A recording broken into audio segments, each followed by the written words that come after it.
Hello, hello mga katigangers. Almusal na naman tayo ulit. Ang walang kamatayan at walang kasawa-sawa na oatmeal na may mayonnaise.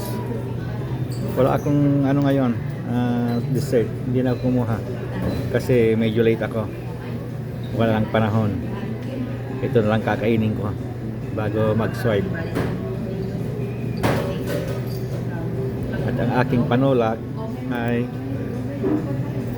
yung brewed coffee. Nilagyan ko ng konting gato. Konting gato lang kabulon.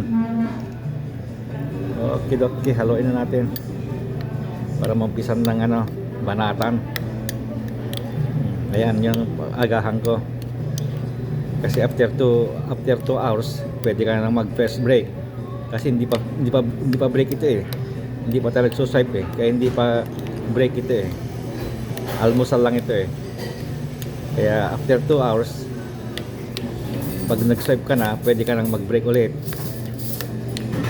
And then after bago mag 5 hours ka magtatrabaho, pwede yung 30 minutes yung lunch.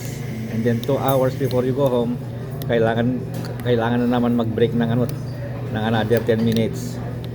Kaya 3 beses ang break. Parang pang-apat kasi ito hindi naman break ito, breakfast lang ito. Hindi pa tayo nag-uumpisa sa trabaho. Okay mga katigang, bye bye.